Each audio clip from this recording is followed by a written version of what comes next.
नमस्कार, आदाब। Black headline सप्ताह के इस नए एपिसोड से पहले आप सबको Sony TV, crime petrol team और अनूप सोनी की तरफ से ढेर सारी शुभकामनाएं।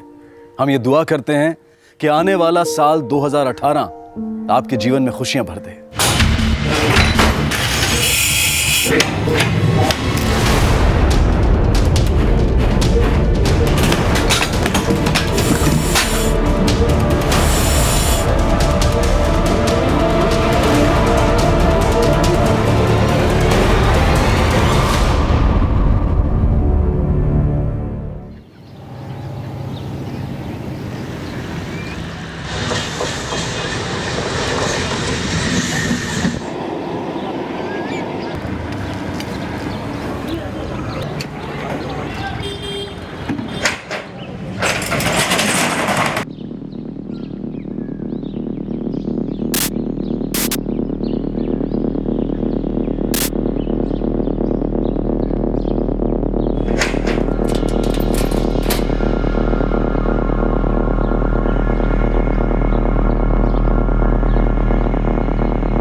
आठ अक्टूबर 2017 को अपराध के शातिर खिलाड़ियों द्वारा एक ऐसा काला इतिहास रचा गया जिसकी कल्पना फिल्मों और उपन्यासों में तो होती रही है, लेकिन एक इम्पॉसिबल मिशन को असलियत में पॉसिबल बना दिया गया। मुंबई जैसे भीड़ भरे शहर, बोरीवली रहवासियों के बीच सैकड़ों लोगों की नाक के नीचे एक ऐसी कारस्तानी को अंजाम दिया गया जिसमें मुंह खुले और आंखें फटी की फटी रह गई। यह अपराध क्राइम हिस्ट्री का वो काला अध्याय बना जिसमें प्लान बनाने वालों ने उन तक पहुंचने के निशान भी नहीं छोड़े थे।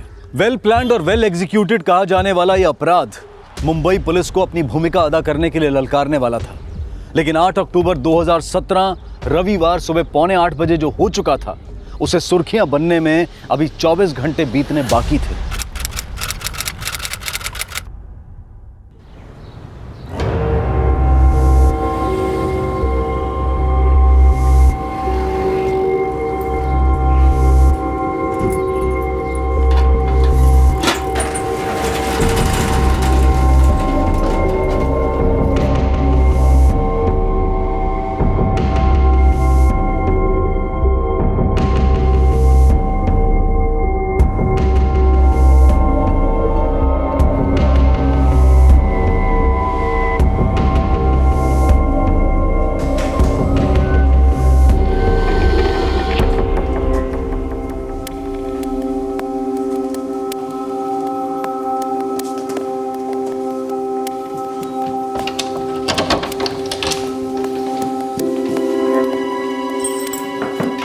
मैडम मैडम मैडम वो मैडम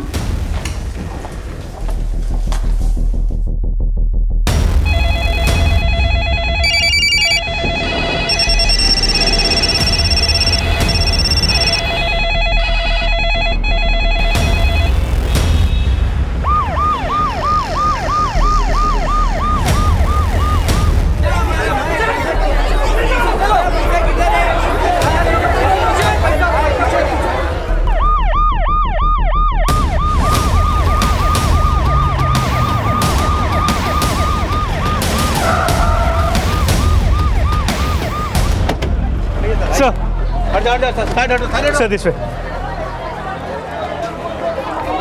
हटिए सब लोग, हटिए सब लोग, साइड। सर क्या आपको किसी पे भी शक है कि ये काम किसने किया होगा? नहीं मैम, मुझे कोई आइडिया नहीं है।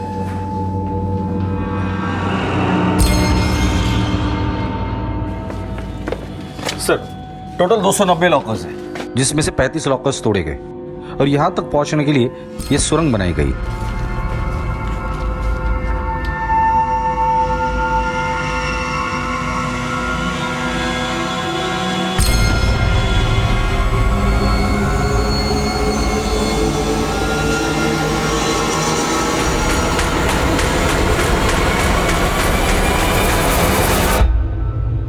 बैंक में सबसे पहले किसने देखा था? सर सुबह मैंने अपने असिस्टेंट मैनेजर को और क्लीनर को क्लीनिंग करवाने के लिए भेजा था। चलो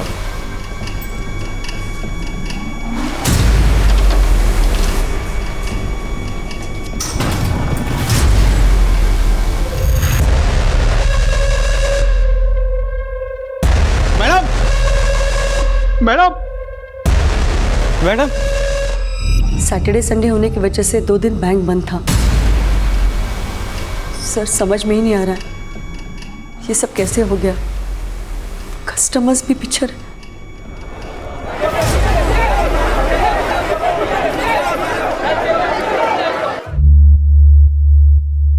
सर सुरंग बहुत लंबी है, अंदर जाके देखना पड़ेगा। ठीक है, जाओ तुम अंदर, तुम दोनों भी साथ में जाओ।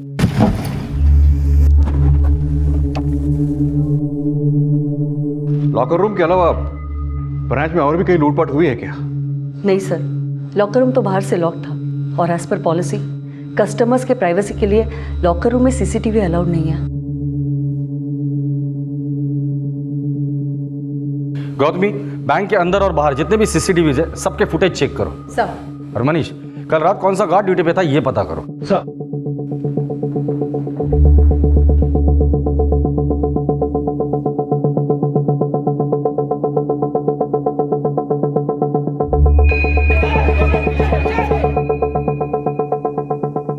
प्लाई और बम्बू से पूरे सुरंग को सपोर्ट किया गया है ताकि ऊपर से धंसे ना। बड़ी तकलीफ रहेंगे। सर ये किसी पेशेवर गैंग का काम लगता है। कम से कम 6-7 लोग जरूर लगे होंगे।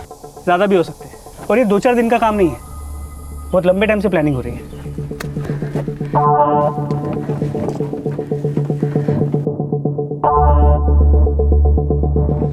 सर, बैंक के बाहर सीसीटीवी कैमरा नहीं लगा रखा है बैंक वालों ने। देखो कोई और सीसीटीवी है क्या जिसमें हमें बैंक के बाहर का व्यू मिले? सर। जैसे कि वो बिल्डिंग, वहाँ चेक करो फौरन। Okay sir. सर, इतना बड़ा सुरंग एक दिन में खोदना पॉसिबल ही नहीं है। बैंक के नीचे इतना बड़ा सुरंग खोदा जा रहा था और किसी ने कुछ सुना ही नहीं। इम्पॉसिबल है सर। मुझे तो लगता है बैंक में से कोई तो इन्वॉल्व है इसमें।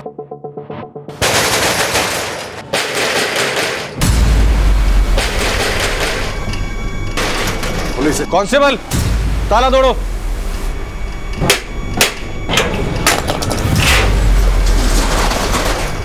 सर, लॉकर रूम की सुरंग यहाँ अंदर खुलती है। सर यही बाहर से देखने को कोई दुकान है, लेकिन इस पार्टीशन के पीछे सुरंग की ओपनिंग है सर। सर यह देखिए। माय गॉड,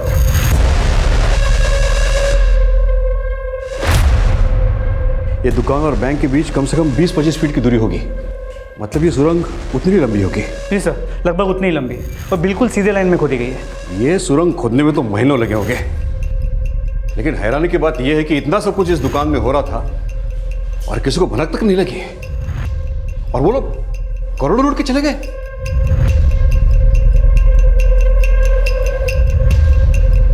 आप जिस नंबर को डायल कर रहे हैं वो इस समय स्विच्ड ऑफ है। मोहिते, तुम वहां की सुरंग की फोटोज लेख लेना सर। हमें आगे काम में आएंगे। सर, दुकान में जो नंबर लिखा है वो स्विच ऑफ है। ओह, देशमुख, पता करो ये नंबर कहाँ रजिस्टर्ड है और ये दुकान का मालिक कहाँ है। सर। मोहिते, तुम्हें दुकान और सुरंग की अच्छी तरह छानबीन कर लेना। सर। और गौतमी, सर। तुम दुकान और बैंक के बाहर पिछले दिनों की सारी एक्टिविटीज़ का पता करो। जितने भी सीसीटीवीज है उनका रिकॉर्ड खंगालो, इन लोगों के बयान लो। इससे पहले कि वो लुटेरे भाग जाए, हमें उन तक पहुंचने का लेट ढूंढना ही होगा। सर।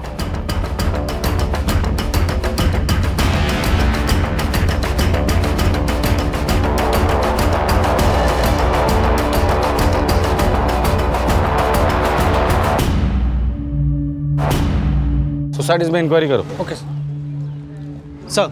यह सिक्योरिटी गार्ड रात में बैंक के बाहर ड्यूटी पर था। सब मेरे को नहीं मालूम, मैं तो बैंक के बाद ड्यूटी पे था। तेरे बैंक के बाजू के गाले से सुरंग बनाकर तेरे बैंक के लॉकर के 35 लॉकर तोड़े और तूने कुछ नहीं देखा, कुछ नहीं सुना। दारू पी के ड्यूटी कर रहा था या तू भी शामिल है उन लोगों के साथ? नहीं साहब, माँ कसम मेरे को कुछ नहीं मालूम कौन कब ये कांड किया। लोग बैंक लॉकर्स इसलिए लेते हैं क्योंकि घरों से ज्यादा बैंक्स को सुरक्षित माना जाता है, और जिस बैंक में लॉकर रूम होता है हर बैंक की तरह उसमें सिक्योरिटी एक्सपर्ट्स का एक लंबा चौड़ा विभाग होता है। लेकिन कहते हैं कि जिस तरह से पानी अपना रास्ता खोज लेता है उसी तरह से लुटेरों ने सुरंग खोदकर लूट का रास्ता बना लिया। बैंक रॉबरीज के इतिहास में यह बेहद चौंका देने वाली वारदात थी। बैंक लॉकर रखने वाले हैरान परेशान लोग अपने खून पसीने की पाई पाई का हिसाब मांग रहे थे। ऐसे आपराधिक मामलों में जवाबदेही हमेशा पुलिस विभाग की होती है। पुलिस की तरफ उठी हर नजर हर बार यही सवाल पूछ रही थी कि पुलिस कब और कैसे और लूट का कितना प्रतिशत हिस्सा लुटेरों से बरामद कर पाएगी। लेकिन बोरीवली पुलिस के लिए भी इस तरह की लूट का केस नया था। लुटेरों की पहचान पता करने का हर जरिया अंधेरे में तीर दागने जैसा था, लेकिन फिर भी 10 से ज्यादा पुलिस टीम्स इस केस में अपनी भूमिका अदा करने के लिए पूरा प्रयास कर रही थी।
सर, ये गाला उमाकांत भिड़े का है जो थाना में रहता है। कह रहा था कि 6 महीने पहले इसने भवानी स्टोर वाले को ये रेंट पर दिया था। मैंने बुला लिया है उसे। गुड। सर, इस दुकान में ऐसा कुछ भी नहीं मिला जिससे इसका बढ़ोतरी का लीड मिल सके। सर, ये सर सुरंग में जगह जगह ये गुटखे के पैकेट्स मिले। गुटखा? गुटखा तो महाराष्ट्र में बैंड है और ये पैकेट्स भी बाहर के स्टेट के लग रहे हैं। मतलब जिन्होंने सुरंग को दिए शायद बाहर के स्टेट से आए थे। और ये भवानी स्टोर वाला भी। सर, ये भवानी बड़ा ही शरीफ लगता था, क्या पता था ऐसे हैरान कर देगा। ये भवानी स्टोर चलाने वाले का नाम भवानी है? जी सर, भवानी सिंह। ये लीजिए एग्रीमेंट के पेपर्स। कहाँ रहता है ये भवानी सिंह? सर, उसने कोई ढानू का आईडी दिया था, बोल रहा था पहले ढानू में दुकान चला रहा था। हाँ, लेकिन ये दुकान नहीं, बैंक रॉबरी को अंजाम पहुंचा रहा था। और तुम्हें भनक तक नहीं? सर, मैं तो थाना में रहता हूँ, मुझे कैसे पता चलेगा यहाँ क्या चल रहा है। और ये जो बाजू में विट्ठल है ना, वो मुझे पैसे पहुँचा देता था। विट्ठल? Vitthal state agent. ये भवानी उसी का पार्टी था। ये मेरा दुकान उसी ने भाड़े पे चढ़ाया था। वो पेमेंट कैसे करता था, चेक से या कैश से? सर, वो कैश से ही पेमेंट करता था। डिपॉजिट और रेंट का पैसा भी उसने कैश में ही दिया था।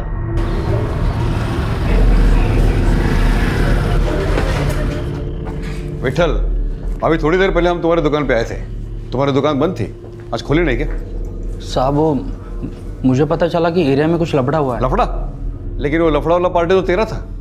कहीं तूने तो भवानी सिंह के साथ मिलके कुछ वो सुरंग वुरंग नहीं बनाया ना? नहीं साहब, मेरा इस लफड़े से कोई लेना देना नहीं है। मेरी तो दुकान है साहब वहाँ पे। मैंने तो बस उमाकांत जी का गाला भाड़े पे चढ़वाया था। मैंने तो पेपर भी लिया उनसे साहब। ये देखिए।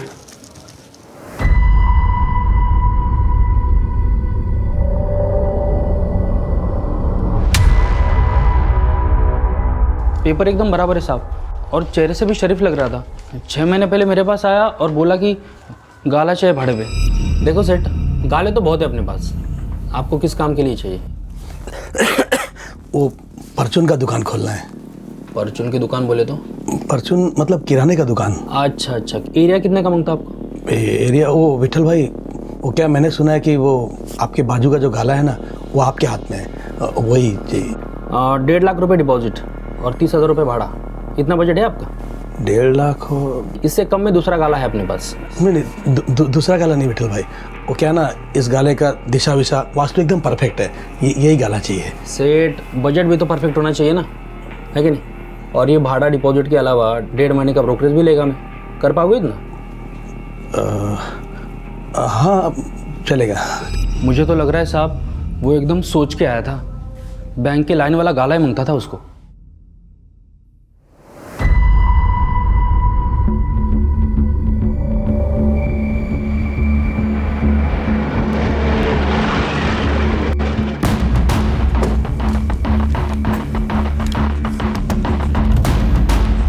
भवानी सिंह? कौन भवानी सिंह? ये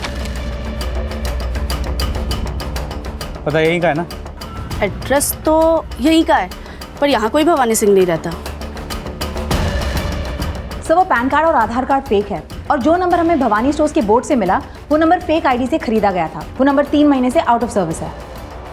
वो रजिस्टर्ड डॉक्यूमेंट पे उसने अपना नेटिव एड्रेस झारखंड का लिखवाया है। मतलब वो भी फेक ही है। भवानी सिंह से जुड़ी हर लीड एक डेड एंड पर जाकर रुक रही थी और बैंक के आसपास के सीसीटीवी से भी कोई लीड मिलती नजर नहीं आ रही थी। सर, बैंक के अंदर की फुटेज में कोई सस्पिशन नहीं मिला। सर ये देखिए सर, ये बैंक के पास वाली बिल्डिंग के सीसीटीवी फुटेज है जो 8 अक्टूबर संडे मॉर्निंग की है।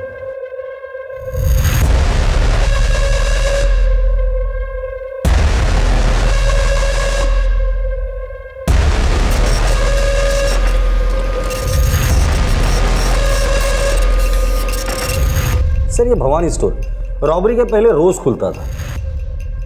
ये 6 अक्टूबर यानी फ्राइडे नाइट का फुटेज है। ये देखिए, 4 लोग दुकान के अंदर गए, थोड़ी देर बाद 2 अलग लोग दुकान से बाहर आए, लेकिन किसी का भी चेहरा सीसीटीवी में कैप्चर नहीं हुआ है। ये 8 अक्टूबर मतलब संडे सुबह 7:45 बजे ये 6 लोग दुकान से बाहर आए। सबके हाथ में प्लास्टिक बैग है, लूट का माल इसी में होगा, लेकिन किसी का भी चेहरा सीसीटीवी में कैप्चर नहीं हुआ है। मतलब फ्राइडे नाइट को 4 लोग दुकान के अंदर घुसे, तो 4 लोग ऑलरेडी अंदर थे।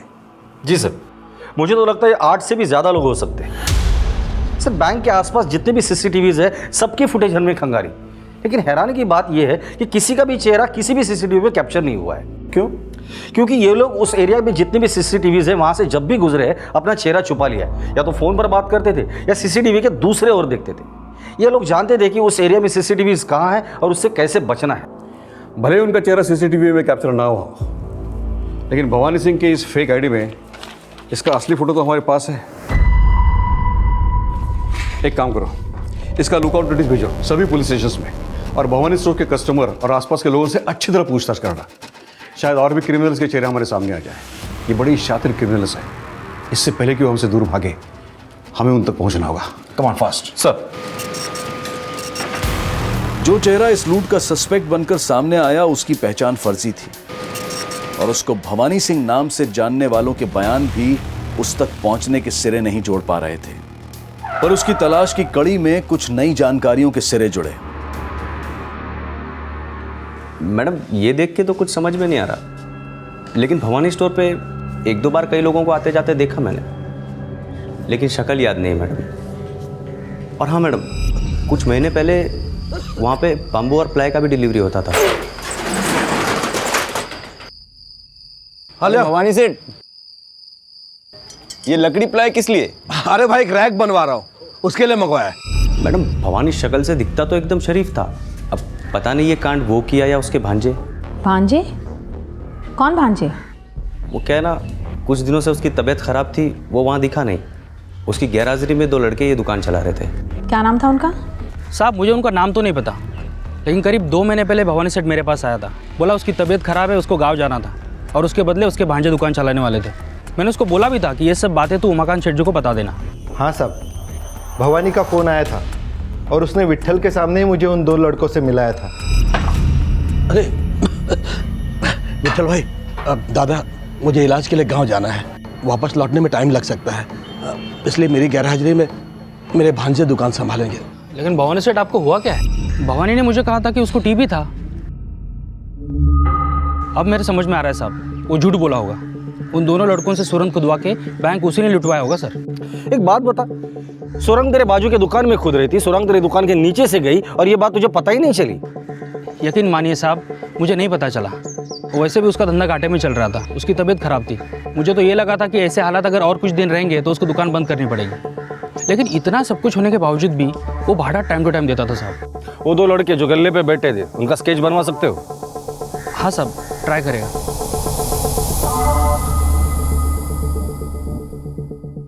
इन तीनों का जरूर कहीं ना कहीं क्रिमिनल रिकॉर्ड होगा। मोहिते चेक करो। सर।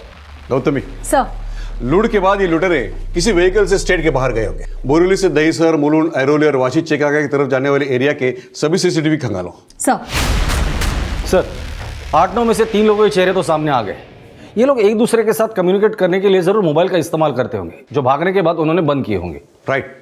बैंक के पास के एरिया के सभी मोबाइल टावर्स के रिकॉर्ड को निकालो, उसमें से जो भी नंबर सस्पिशियस लगे उसे तुरंत इन्वेस्टिगेट करो। सर।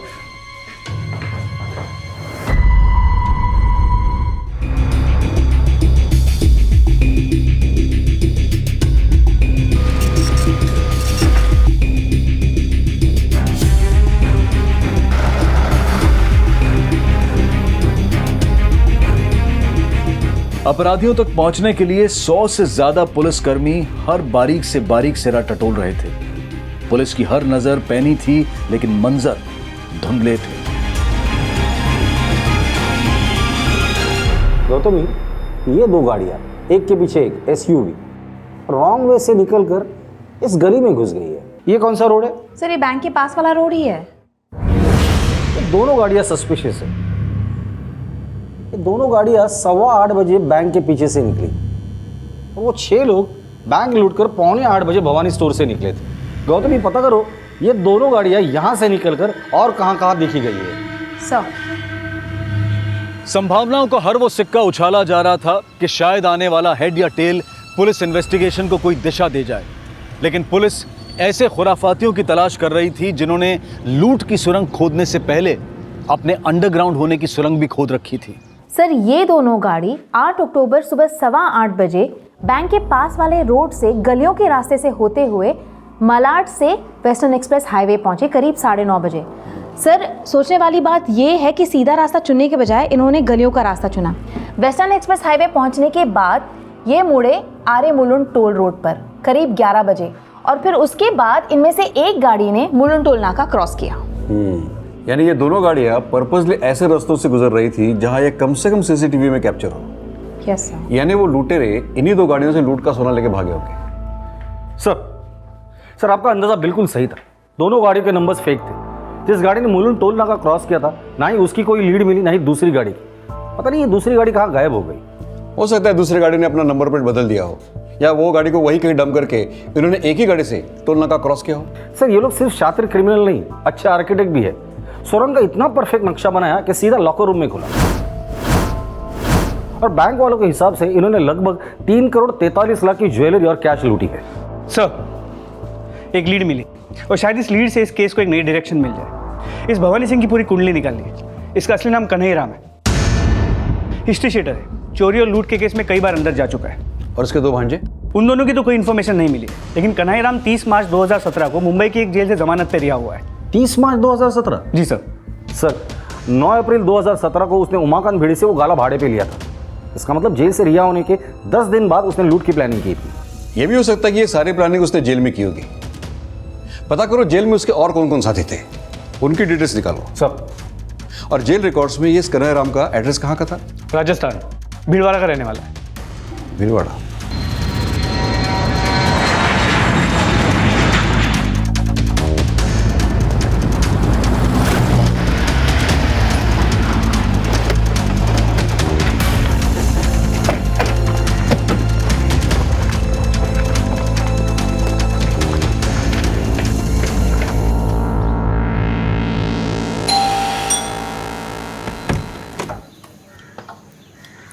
जी कन्हैया राम कहाँ है? देखो अगर जानती हो वो कहाँ है तो बता दो, वरना वैसे तुम उसकी लगती क्या हो? वो मेरे पति थे, लेकिन उन्हें टीबी हुआ था। 2.5 महीने पहले हवा पानी बदलने के लिए गांव आए थे, लेकिन कुछ असर नहीं हुआ और एक दिन। मुंबई में कहाँ रहता था वो? दोस्त, रिश्तेदार, जान पहचान वाले? मुंबई में था कौन उसका? नहीं साहब, मुंबई में कोई रिश्तेदार नहीं थे और अपने दोस्तों के बारे में कभी उन्होंने मुझे कुछ नहीं बताया। लेकिन तुम्हें ये तो पता होगा कि पिछले 6 महीने पहले तक वो जेल में था। हाँ मैडम, 25 सालों से यही सब तो देख रही हूँ। उन्हें मेरी कभी परवाह नहीं थी और वापस भी तब आए जब उन्हें अपनी देखभाल के लिए मेरी ज़रूरत थी। मुंबई से तुम्हें जिस नंबर से वो कांटेक्ट करता था वो नंबर दो हमें। जी साहब, मेरे फ़ोन में है।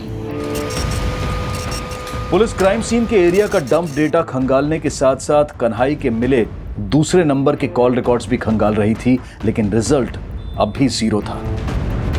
सर इस कन्हैया राम के कॉल रिकॉर्ड्स में ज़्यादा नंबर नहीं है और जो है उनसे भी कोई लीड नहीं मिल रही। लेकिन इसके कॉल रिकॉर्ड में एक अजीब बात है, पिछले 6 महीने से इसकी मोबाइल की लोकेशन सिर्फ विरार की है, जबकि इसने दुकान भाड़े पे बोरीवली में ली है। सर उन सभी के कॉल रिकॉर्ड अच्छे से चेक किए, कन्हैया नहीं, उनमें से किसी का भी फ़ोन क्राइम सीन पर एक्टिव नहीं था। हाँ, लेकिन इतने सारे लोग इतने बड़े क्राइम को अंजाम देने के लिए किसी न किसी तरीके से कम्युनिकेट कर ही रहे होंगे। अब डंप डाटा में कोई ना कोई नंबर ऐसा जरूर होगा जो हमें इस केस को लीड देगा। तुम फिर से अच्छी तरह डंप डाटा केस को फोकस करो। सर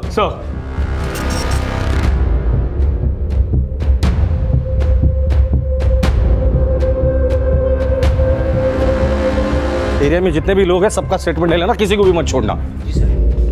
सर ये नंबर क्राइम सीन वाले स्पॉट पे एक्टिव था।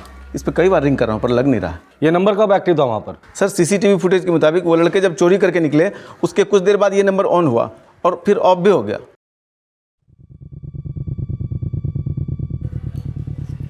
एक नंबर लिख लो, 9897890000। पता करो ये नंबर किसका और किसके नाम पे रजिस्टर है, और इस नंबर के पिछले 20 दिन के कॉल रिकॉर्ड मुझे 1 घंटे के अंदर चाहिए।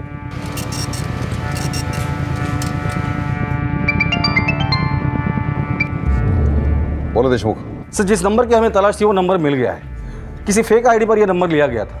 बैंक रॉबरी के वक्त ये नंबर वहीं पर एक्टिवेट था और लास्ट कॉल पालघर के किसी लक्ष्मी गांवकर को किया गया है और 8 अक्टूबर के बाद ये नंबर बंद हो गया था। लक्ष्मी गांवकर कौन? सर मोहिते को पालघर भेज दिया है। थोड़ी देर में इस लक्ष्मी की पूरी कुंडली हमारे पास होगी।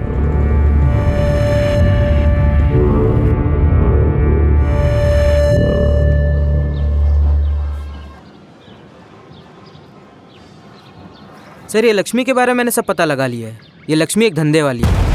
धंधे वाली? हाँ साहब, यही पालघर में एक चकला चलता है, वही मिल जाएगी ये।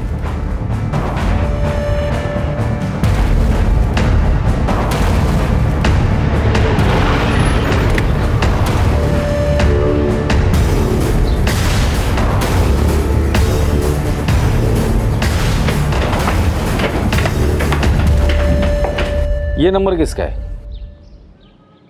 साहब ये तो कट्टू का नंबर है। 8 अक्टूबर को कट्टू ने इस नंबर से कॉल किया था मेरे को। कट्टू? ये कट्टू कौन है? कट्टू नायकर साहब मेरा रेगुलर कस्टमर है, पर उस दिन के बाद से उसका फ़ोन नहीं आया मेरे को साहब। ये कट्टू नायकर मिलेगा कहाँ? मिलेगा कहाँ साहब ये तो मेरे को नहीं मालूम, पर गोवंडी में कहीं रहता है साहब। उसका एड्रेस नहीं मालूम मेरे को। एड्रेस नहीं पता, लेकिन करता क्या होगा ये तो ज़रूर पता होगा। नहीं साहब, क्या करता है ये नहीं मालूम, लेकिन 2 नंबर का आदमी है ये मेरे को मालूम है। उसकी कोई फ़ोटो है तुम्हारे पास?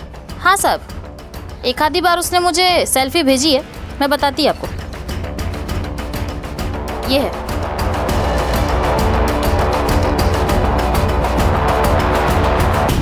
क्या कट्टू नायकन उन बैंक लुटेरों में से एक था जिनकी संख्या का अनुमान 8 से 10 लगाया जा रहा था? जिस भवानी स्टोर से लूट की सुरंग खोदी गई थी, उस दुकान को किराए पर लेने वाला कन्हई राम और भवानी सिंह रॉबरी से 2 महीने पहले ही मर चुका था। और जिन 2 लड़कों को वो अपना भांजा बता रहा था, उनकी फिलहाल कोई लीड नहीं मिल पाई थी। लेकिन क्या कट्टू नायकन की पहचान बैंक लुटेरों की असल पहचान दे पाएगी?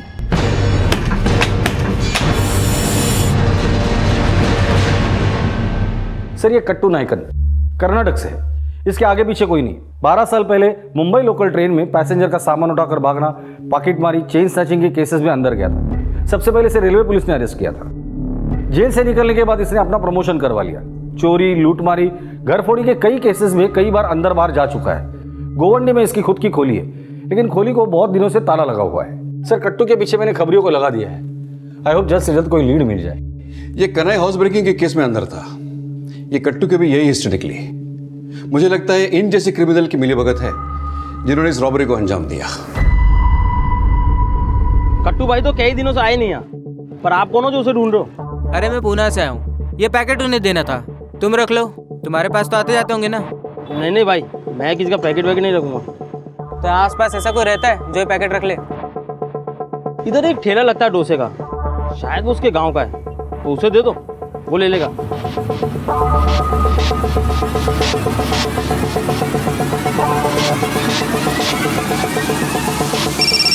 हाँ बोल पक्या साहब, कट्टू के बारे में एक इन्फॉर्मेशन मिली है। सर खबर पक्की है, कट्टू आज शाम घाटकोपर के किसी पार्किंग लॉट में किसी से मिलने आने वाला है। मुझे पूरी टीम 5 मिनट में मेरे केबिन में चाहिए। सर घाटकोपर में जितनी भी पार्किंग्स हैं वहां पर अपनी छोटी छोटी टीम्स फॉर्म करके भेज दो। अगर खबर पक्की है तो आज ही कट्टू नायकर मुझे अंदर चाहिए।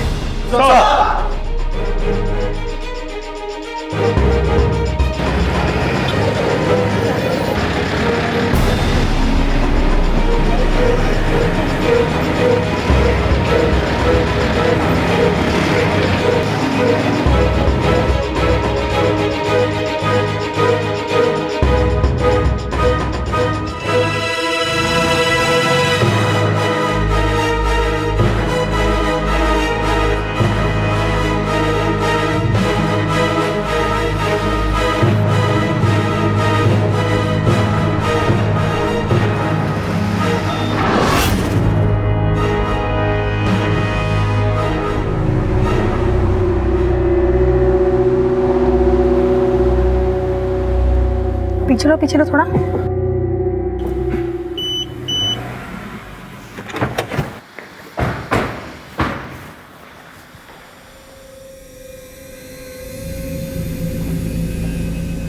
ये तो वही नंबर प्लेट है। गाड़ी में देखो कुछ है क्या? देखो आसपास चेक करो।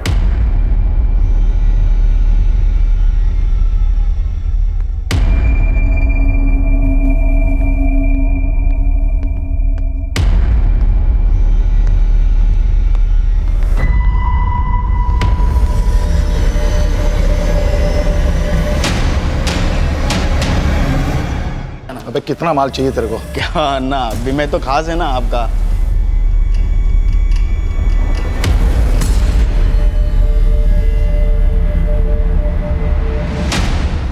हाँ बोलो। सर कट्टू के साथ एक आदमी और है, क्या करें? अरेस्ट मत करना अभी, इसके साथ इसके बाकी के साथी भी होंगे, फॉलो देम। क्या बोला वो तेरे को? वो कुछ नहीं, क्या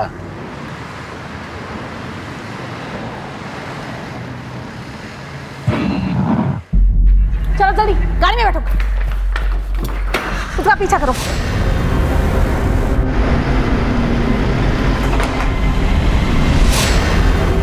संतोष,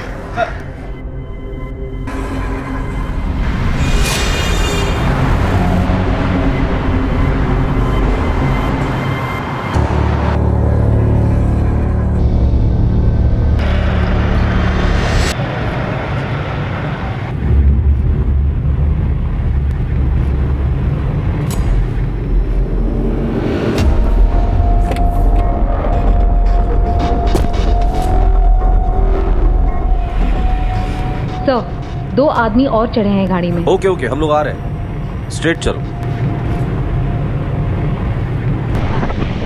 अपने आदमी लोग रुक उनका कुछ क्या हुआ? कोई हमारा पीछा कर रहा है। अच्छा एक काम करते हैं ना, आगे से राइट लेते हैं। अगर ये लोग राइट मुड़े ना तो समझ लेना कि पीछा कर रहे हैं।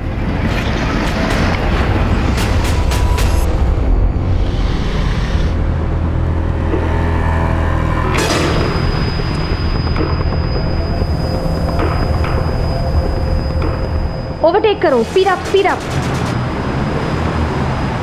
अन्ना ये अपना पीछा कर रहे हैं, अन्ना निकालो इधर से। सर लगता है उनको पता चल गया कि हम उनका पीछा कर रहे हैं, हम उनको ओवरटेक कर रहे हैं सर।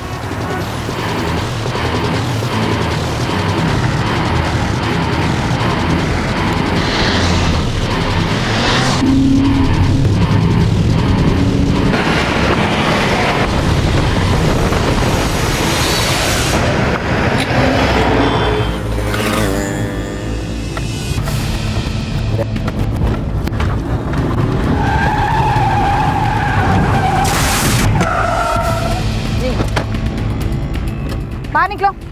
अरे क्या है तुम लोगों का, ऐसा कोई गाड़ी चलाता है क्या?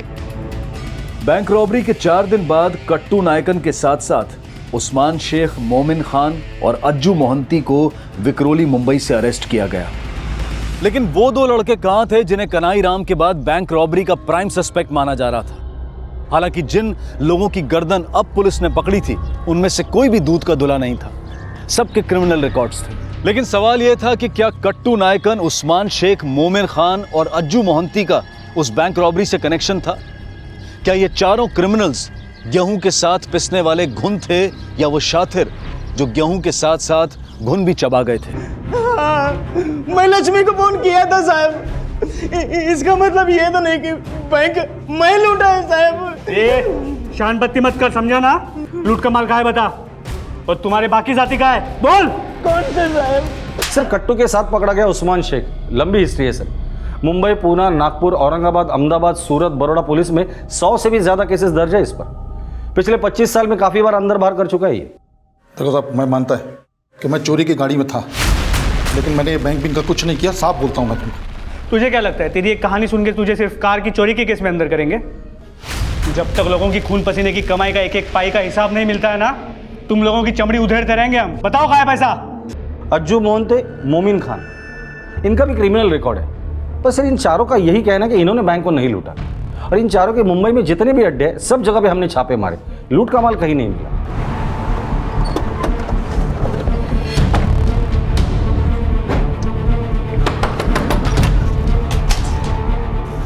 जी मैडम, अरे मैम सुनिए तो सही। ये कमरा चेक करो। अरे कांस्टेबल ऊपर जाओ, ऊपर चेक करो, यहाँ देखो कुछ है क्या। मैम उस्मान ने कई घर लूटे तो है मैम, लेकिन मैम वो इतना बड़ा बैंक नहीं लूट सकता। अपने पति को बचा रही है तू? माल कहाँ छुपा रखा है, जल्दी बता। नहीं मैम, मेरे को मालूम होता तो मैं तुरंत बता देती। मैं खुद बहुत परेशान हूँ उससे। मैम वो यहाँ रहता तो है, मगर मैं खुद अब उसे अपना पति नहीं मानती मैम।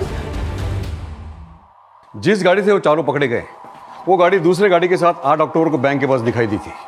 वो दूसरी गाड़ी ने 8 अक्टूबर को ही मुलुंड चेक नाका क्रॉस किया था। उन लोगों ने लूट का माल जरूर मुंबई के बाहर कहीं छुपा के रखा है।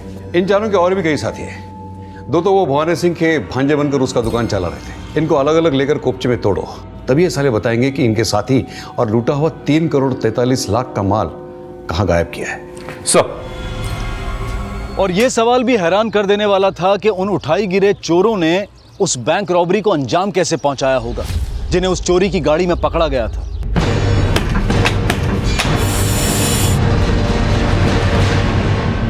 गाड़ी चोरी करने का अपराध तो वो स्वीकार कर रहे थे, लेकिन ये स्वीकार नहीं कर रहे थे कि उन्होंने बैंक को भी लूटा था। तो फिर बैंक लूटने के लिए बनाई गई सुरंग का इतना परफेक्ट नक्शा और उसे अंजाम तक पहुंचाने के लिए इतना क्लीन रोड मैप किस शातिर दिमाग ने तैयार किया था कि असल लुटेरे कौन थे, इसका कोई भी स्पष्ट प्रमाण पुलिस के पास नहीं था।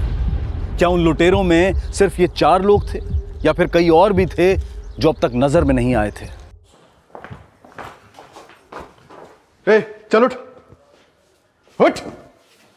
उस्मान फहीमुद्दीन शेख, सुना है तेरा बाप फहीमुद्दीन शेख मानखुर में मच्छियां बेचता था। तू 23 का था जब तूने एक ज्वेलरी शॉप खोल डाली थी। वहां भी तू लूटा हुआ सोना बेचता था। अब बैंक लूट लिया। बोल लूटा हुआ माल कहाँ रखा है, बोल दे। हाँ तो 23 साल जो किया उसका 5 साल सजा काटा ना मैं। अभी खाली चोरी की गाड़ी में पकड़ा गया हूँ तो आप भी डाल दो 2 साल के लिए। वो शाना बनता है तू। हाँ, कट्टू अज्जू और मोमिन ने सब बोल दिया है। कमीने है वो, अपना पल्ला झाड़ने के लिए मेरा नाम बोल दिया होगा। मैं नहीं जानता उनको। ठीक है, इसकी बीवी को उठा, फरीदा, उससे बोलवाएंगे हम लोग कि लूट का माल कहाँ रखा है। फरीदा कुछ नहीं जानती साहब। मतलब तू सब कुछ जानता है। बोल माल कहाँ छुपा रखा है, बोल। नहीं बोलेगा, तेरी बेबी फरीदा को उठा के लेके आएंगे हम। लंबी पूछताछ होगी, टाइम लगेगा। सोच ले तेरी बेटी का क्या होगा, सोचा है? इस बार तो 3 साल बाद आए हो तुम, और तुमने सोच ही लिया होगा कि तुम्हें वापस जाना ही है। शमीना बेटा, तुम चाबी से मत खेलो। तो कब जा रहे हो तुम? क्या फरीदा, बस आते ही मेरी खिंचाई चालू मत कर तू है। पूरा मोहल्ला मुझे लुटेरे की बीवी कहता है, शमीना को लुटेरे की बेटी कहता है। मेरी जिंदगी तो तुमने दोज़ख कर ही दी है। कभी शमीना के बारे में सोचा है तुमने? मैं रोज रोज जेल जाके थक चुका था साहब, ऊपर से बीवी की किचकिच और पैसों की किल्लत। तो सोचा इस बार बड़ा हाथ मारता हूँ, पूरा जिंदगी बदल जाएगा। इस बीच मेरे को सोनीपत के एक रॉबरी के बारे में मालूम पड़ा। वो लोगों ने 120 फुट का सुरंग खोद के लॉकर लूटा था साहब। सोनीपत के बैंक के लॉकर तक पहुंचने के लिए यही वो सुरंग है जो चोरों ने बनाई थी। उस केस को स्टडी किया तो मालूम पड़ा कि लॉकर रूम में सीसीटीवी होता ही नहीं है साहब। तो सोनीपत रॉबरी से तुझे एलएनसी बैंक के लॉकर लूटने का आइडिया आया? क्या करूं साहब, ये शैतानी खोपड़ी में यही आइडिया आता है। माना क्या आइडिया तेरा था, लेकिन कट्टू अजूर मोमिन के अलावा और कौन प्लान में था? और लूट का माल कहाँ है?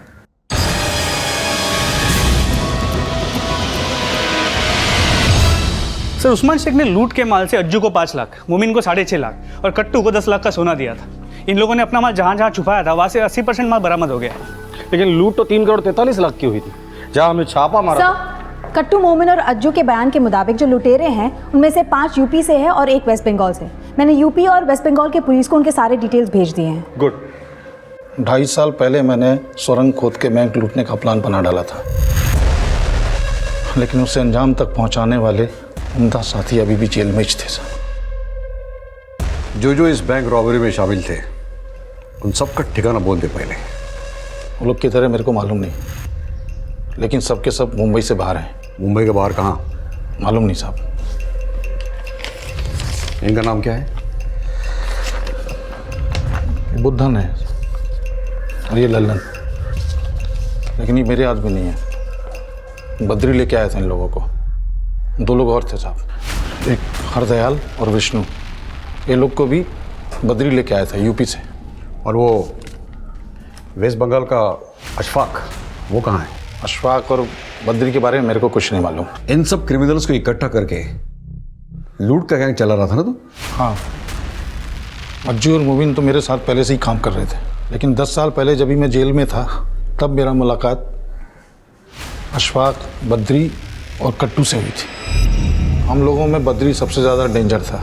हम लोग तो चोरी के चार्ज में अंदर गए थे, लेकिन वो अटेम्प्ट टू मर्डर के चार्ज में अंदर गया था। ऐसी मैंने तिजोरी का ताला तोड़ा, साले ने मुझे देख लिया, मैंने वही सर फोड़ के साले को बेहोश कर दिया और उसके बाद सब कुछ आराम से लूटा। तफरी मार के चुपचाप चला गया आज पर। 7 साल पहले जेल से आने के बाद सबसे पहले हम सब ने हाथ मिलाया, अपना गैंग बनाया। अशफाक एक अच्छा ड्राइवर था। अशफाक ने गाड़ी चोरी की। उसका नंबर बदलने के बाद पहली बार हम लोगों ने थाने में एक फ्लैट में चोरी की थी। उसके बाद तो हम लोग पूना, सूरत, अहमदाबाद ऐसे कई शहरों में रेकी करते रहे। ऐसे घर की तलाश करते रहे जहां लूटने में कोई लफड़ा न हो। हम लोग 15-15 दिन तक बाहर रहते थे, लूटपाट करते थे और वापस मुंबई आ जाते थे। और जब ही हमने गैंग बनाया था तब डिसाइड किया था कि चोरी के बाद अगर हमारा कोई साथी पकड़ा जाए तो उसे ज़मानत पे बाहर निकालेंगे। और जब मैंने बैंक लूटने का प्लान बनाया तब तक अशफाक अंदर हो चुका था। मैंने सबसे पहले उसको ज़मानत पे बाहर निकाला। अरे दादा सलाम। सलाम दादा। सलाम सलाम सलाम। सोनीपत के बैंक के लॉकर तक पहुंचने के लिए यही उस्मान दादा प्लान अनेक भालो। আমি কি ভাবছি कि अगर आप बद्री भैया को भी अगर बाहर बुला लोगे ना तो अनेक मजा आ जाएगा। मतलब उनको बहुत अच्छा आइडिया है कि कैसे गड्ढा वड्ढा करते हैं, कैसे नक्शा बनाते हैं। बद्री अन्ना को गैर जमानती सजा हुआ है, 2 साल से पहले वो बाहर नहीं आएगा। हम लोग को ये मालूम था कि ये काम बद्री के बिना हम लोगों के लिए मुश्किल है, इसलिए हमने 2 साल तक उसके बाहर आने का इंतज़ार किया। और 2 साल बाद जब बद्री बाहर आया तब मैंने उसे सोनीपत का वो बैंक रॉबरी का वीडियो दिखाया। जेल में रह के कुछ पता ही नहीं चलता, सोनीपत में इतना बड़ा कांड हो गया। कौन सा गैंग था ये? अरे साले, सुरंग खोदने के 15 दिन के अंदर पकड़े गए। लेकिन मैंने ऐसा प्लान बनाया ना कि पुलिस भी सोचेगी कि बाप है अपन। और अन्ना, मैं तो बैंक भी ढूंढ लिया है।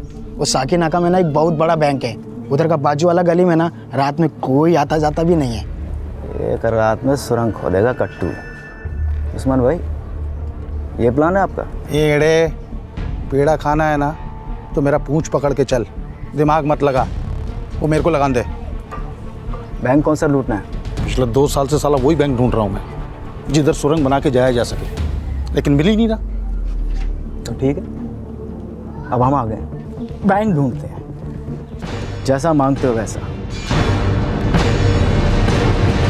अक्टूबर 2014 में हुई सोनीपत टनल बैंक रॉबरी से प्रभावित होकर अक्टूबर 2017 में हुई बोरीवली बैंक रॉबरी वो नहले पे दहला थी जिसका असली स्क्रीन प्ले तो अभी केस फाइल में लिखा जाना बाकी था। लेकिन सबसे हैरान कर देने वाला सवाल यह था कि एक असंभव सी लगने वाली बैंक रॉबरी को कैसे संभव बना दिया गया कि इसे एक well planned, well executed crime की सुर्खियां मिली। सोनीपत के एक रॉबरी के बारे में मालूम पड़ा। वो लोगों ने 120 फुट का सुरंग खोद के लॉकर लूटा था साहब। सोनीपत के बैंक के लॉकर तक पहुंचने के लिए यही वो सुरंग है जो चोरों ने बनाई थी। सोनीपत में इतना बड़ा कांड हो गया। कौन सा गैंग था ये? अरे साले, सुरंग खोदने के 15 दिन के अंदर पकड़े गए। लेकिन मैंने ऐसा प्लान बनाया ना कि पुलिस भी सोचेगी कि बाप है अपन। बैंक कौन सा लूटना है? पिछले 2 साल से साला वही बैंक ढूंढ रहा हूँ मैं, जिधर सुरंग बना के जाया जा सके, लेकिन मिल ही नहीं रहा। तो ठीक है, अब हम आ गए, बैंक ढूंढते हैं, जैसा मांगते हो वैसा। बद्री के जेल से छूटने के 2 महीने बाद तक हम लोग सूरत, बड़ौदा और थानी जैसी जगह पे रेकी करते रहे और ऐसी बैंक ढूंढते रहे जिसे आसानी से लूटा जा सके। लेकिन लौट के हमको मुंबई आना पड़ा। और यहाँ हमें मालूम पड़ा कि एलएनसी बैंक के बाजू में 3 गाला छोड़ के 1 गाला भाड़े के लिए खाली है। उस्मान दादा, लोहा मिल गया है। এখন गरम करे ना, हथौड़ा मार देते हैं। लोहा नहीं, सोने की खान है साले। इसको लूटने के लिए मार भी सुनार वाली चाहिए। धीरे धीरे धीरे धीरे, समझा? गाले से एलएनसी बैंक तक सुरंग खोदने में कोई माथापच्ची नहीं होगी, एकदम सीधा सुरंग खोदेगा। लेकिन फिर भी माथापच्ची है। गाला भाड़े पे लेने के लिए पैसा तो मैं दे दूंगा, लेकिन गाला भाड़े पे लेंगे किसके नाम पे? अन्ना, मैं है ना। ना दादा ना, किसी को भी भेजो, लेकिन ये साला कट्टू इसको पीछे रखना। ए, क्यों? तू आगे जाएगा क्या? शकल देख पहले तू अपनी। तू भाड़े पे दुकान लेने जाएगा ना, दुकान का मालिक तेरे को देख के ना सबसे पहले 100 नंबर घुमाएगा, मालूम है तेरे को? ए साला, मेरा मुंह क्या देखता है? बद्रीदारा का मुंह देख, पूरा खूनी लगता है, खूनी। चुप कर तू। मुझे भाड़ोतरी नहीं बनना।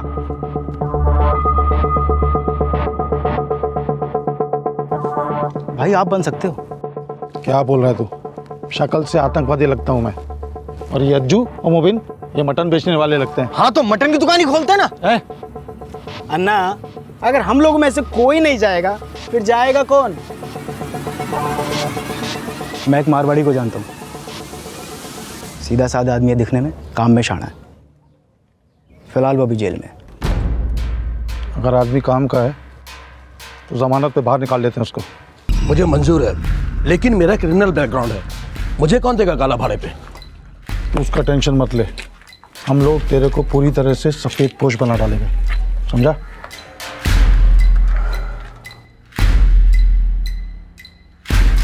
देख, ये तेरा आधार कार्ड, ये तेरा पैन कार्ड। वो गाले के बाजू में विट्ठल स्टेट एजेंट है, गाला उसी के पास है। ये पैसा उसको देने का और डील नक्की कर, ठीक है?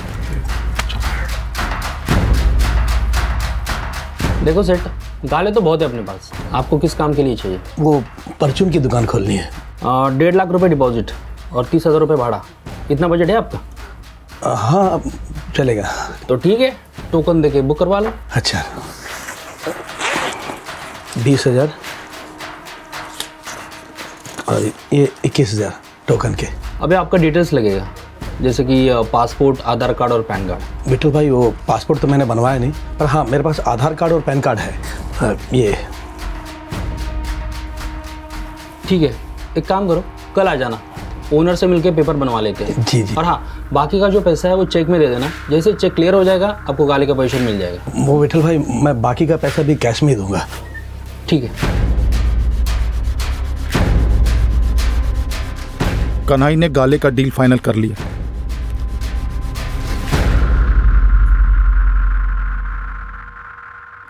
उसके बाद मैं और बद्री बैंक की रैकी करने गए और बद्री ने सुरंग का नक्शा तैयार कर लिया था।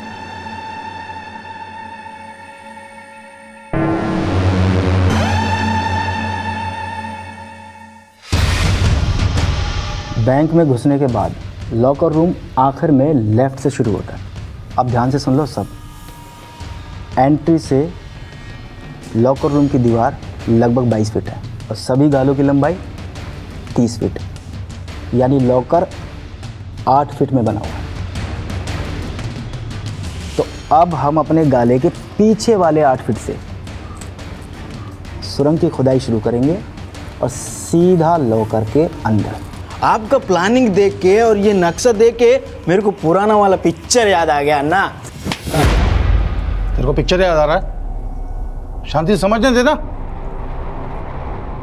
ये 8 फुट की दुकान, तो उसके बीच से खुदाई शुरू करेंगे।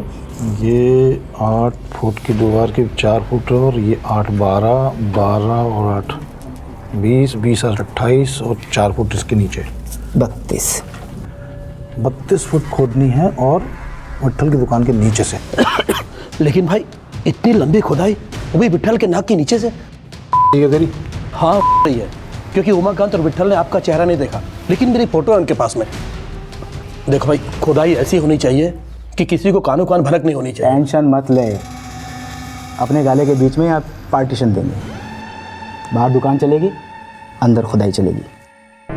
किंतु दादा, ये तो खुदाई के लिए जो खर्चा आएगा उसके लिए एक और बैंक लूटना पड़ेगा। ये काम होने से पहले कोई लफड़ा नहीं चाहिए मेरे को। खुदाई का, गाले का जितना भी खर्चा रहेगा ना मैं दूंगा, लेकिन लूट के बाद वो खर्चा निकालने के बाद ही सबका हिस्सा होगा। ठीक है? ठीक है। भवानी स्टोर खोलने के लिए मैंने 8.5 लाख रुपए खर्चा किया। पूरा प्लान तैयार था, लेकिन अभी भी हम लोगों को खुदाई के लिए मजदूरों की ज़रूरत थी जिन पे हम भरोसा कर सकें। इस बार फिर से बद्री ने अपना सिक्का जमाया।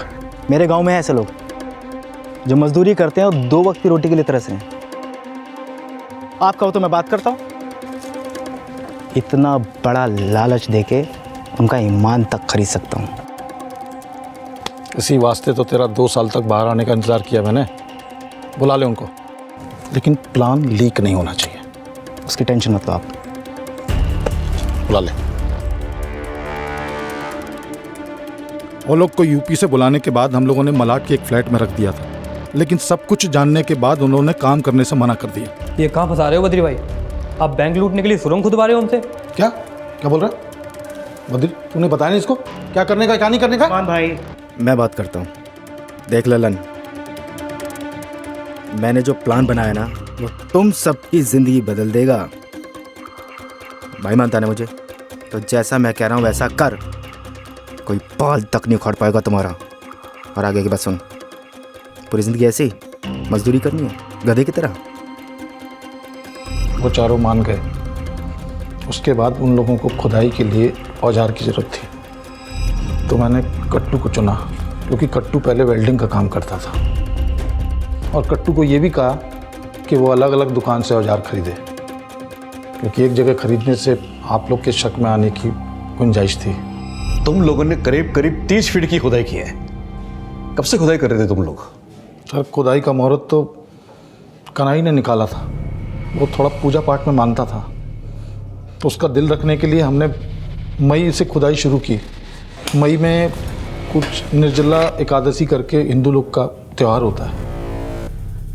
सब कुछ मुहूर्त के हिसाब से करने के बाद भी कन्हई ने हम लोगों को परेशान करना शुरू किया। उस्मान भाई, मैं दुकान के बाहर से ये नाप आप सब चेक करके आया, पर मेरे को क्या लगता है कि हम लोग जहाँ गड्ढा कर रहे हैं ना, यहाँ की जगह दीवार के थोड़े और करीब गड्ढा करना चाहिए, क्योंकि खुदाई करते हुए हम लोग थोड़ा आड़ा टेढ़ा निकल गए ना, तो लॉकर रूम की जगह सीधा बैंक में निकलेंगे, और बैंक में है CCTV कैमरा, सबके सब मारे जाएंगे। तो मेरे बनाए नक्शे में कमी निकाल रहा है, पर मैंने एकदम सही बनाया है। 1 मिनट बद्री, बोल रहा है ना, सुन ले। चेक किया होगा इसने। अरे तो इंची टेप थोड़ी लेके गया था ये। ठीक है कट्टू, इंच टेप ले और इसका पाँव का नाप ले बराबर से। चल। अन्ना 10 इंच है। 10 इंच है ना? सुन, बराबर से पैर रख के ऐसे जमा के ऐसे जोड़ के चेक करना कि जहाँ से हमने खुदाई शुरू की है और जहाँ तक पहुँचे हैं वो कितना है। पता कैसे करें? ऐसे ना, ये ऐसे करके।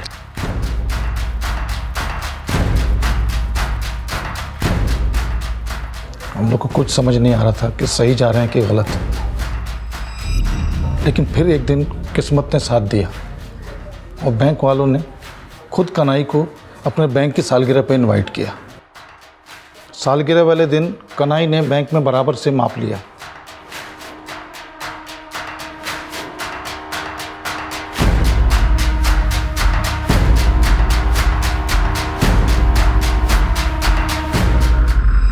और फिर खुद आके बोला कि बद्री का माप एकदम बराबर है।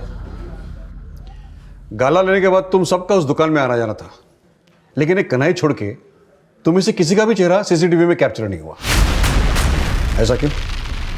साहब, मेरे को मालूम था कि उधर कहाँ पे CCTV है, इसलिए बराबर से सबको गाइड किया कि कैसे जाना है और कैसे आना है। सबको समझाया मैंने। तुम 6 महीने से आपस में टच में थे, लेकिन आपस में कम्युनिकेट करने के लिए नंबर कौन सा इस्तेमाल कर रहे थे? साहब, मेरे को बराबर से मालूम था कि आप लोग फ़ोन रिकॉर्ड से पकड़ लेते हो, इसलिए मैंने online China made walkie talkie खरीद ली, जिसकी रेंज 1 किलोमीटर है साहब।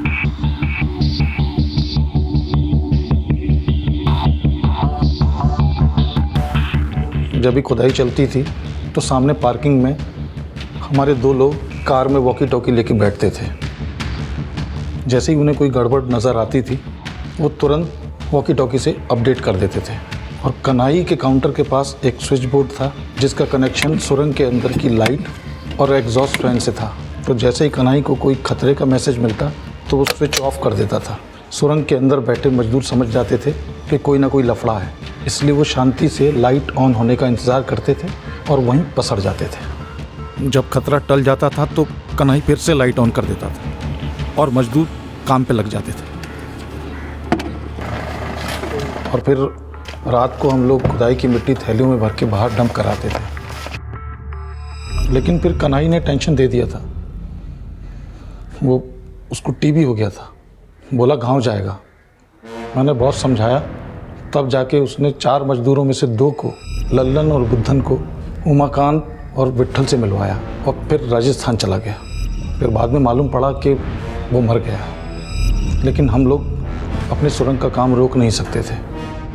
4 अक्टूबर तक हम लोग 32 फुट खोद चुके थे, बस 5 फुट ऊपर खोदना बाकी था और लॉकर रूम में पहुंचना बाकी था। शनिवार और इतवार की छुट्टी की वजह से हमने 6 अक्टूबर शुक्रवार तक का इंतज़ार किया। फिर शनिवार की रात को आजा आजा हम लोग लॉकर रूम में घुस गए। मेरे साथ बद्री, अशफाक, अज्जू और 2 मजदूर थे।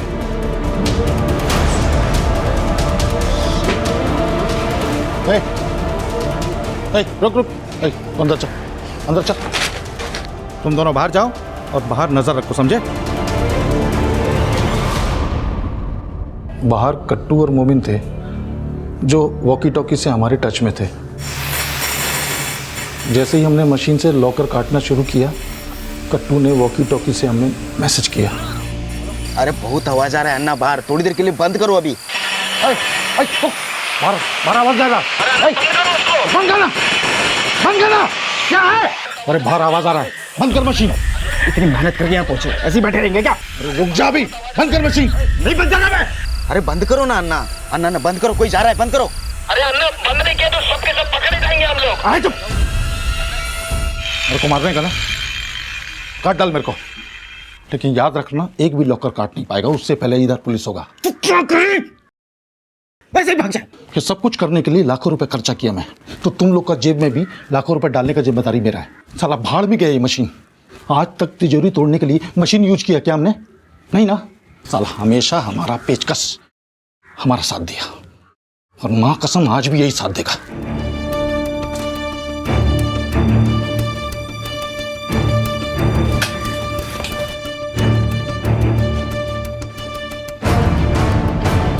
एक लॉकर को खोलने में 20 से 25 मिनट तक का टाइम लग रहा था। शुरू में हमने जितने लॉकर खोले लगभग सब खाली थे, तो मैंने आइडिया लगाया और की होल से तार डाल के चेक किया। तार अगर अंदर तक लॉकर में जाता था तो समझ जाता था कि लॉकर खाली है, और अगर बीच में रुक जाता था तो समझ जाता था कि माल है।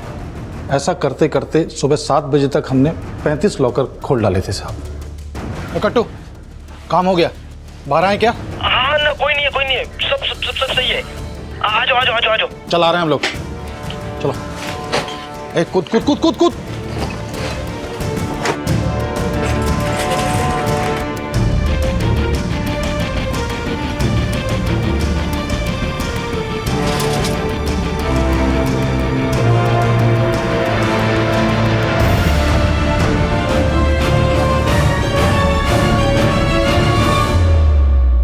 सबसे पहले हमने उन 4 मजदूरों को उनके हिस्से का 1 किलो सोना और 5-5 हज़ार रुपये देकर स्टेशन रोड पे उतार दिया। उसके बाद आरे रोड पे बद्री भी 1.5 किलो सोना लेके और 5,000 रुपये लेके उतर गया। मैं, अशफाक, कट्टू, अज्जू और मोमिन मुंबई में थे। फिर 9 अक्टूबर को मैंने मालेगांव एक सुनार को फ़ोन किया। कौन सुनार? राजेंद्र बाग, जो पहले भी मुझसे लूट का सोना खरीदता था। फिर 10 अक्टूबर को हम लोग मालेगांव गए। 1 किलो 700 ग्राम सोने के उस सुनार ने हमें 28 लाख रुपए दिए। 11 लाख मैंने कट्टू को दे दिए और 6.5 लाख और SUV लेके अशफाक वेस्ट बंगाल चला गया। वेस्ट बंगाल में कहा? मैंने बोला ना साहब, मेरे को मालूम नहीं है। सीधी तरह से बोलता है या हलक में डंडा डाल के उगलवाऊं? साहब मेरे को खाली इतना ही मालूम है कि वेस्ट बंगाल के बॉर्डर के पास अशफाक की बहन रहती है। वो वहाँ से बांग्लादेश भागने वाला था साहब। और वो बद्री कहाँ है? वो अपने गांव इलाहाबाद गया होगा साहब। और वो 4 मजदूर भी आसपास के गांव की थी। फरार अपराधियों से पहले मुंबई पुलिस ने 15 अक्टूबर 2017 को मालेगांव के उस सुनार को गिरफ्तार किया जिसे उस्मान और उसके साथियों ने लूट कर सोना बेचा था। उस सुनार के पास से 1 किलो और 700 ग्राम के सोने के गहने बरामद किए गए और बाकी लुटेरों में से बद्री पांडे और सुरंग खोदने वाले हरिदयाल, विष्णु, लल्लन और बुद्धन को पकड़ने के लिए यूपी पुलिस की मदद ली जा रही थी। वहीं अशफाक को पकड़ने के लिए वेस्ट बंगाल पुलिस की मदद ली जा रही थी और 16 अक्टूबर 2017 को अशफाक को वेस्ट बंगाल बांग्लादेश बॉर्डर के एक गांव से अरेस्ट कर लिया गया। सर, इस अशफाक का वेस्ट बंगाल से बॉर्डर क्रॉस करने का प्लान था। सर, ये मुंबई से उसी एसयूवी कार में से आया था। वो गाड़ी हमने उसके बहन के घर के बाहर से बरामद कर ली। उसके पास लूट का कितना माल मिला? नहीं सर, ज्वेलरी नहीं मिली। इसके पास सिर्फ 8,000 रुपये कैश था। बोल, माल कहाँ रखा है? बोल।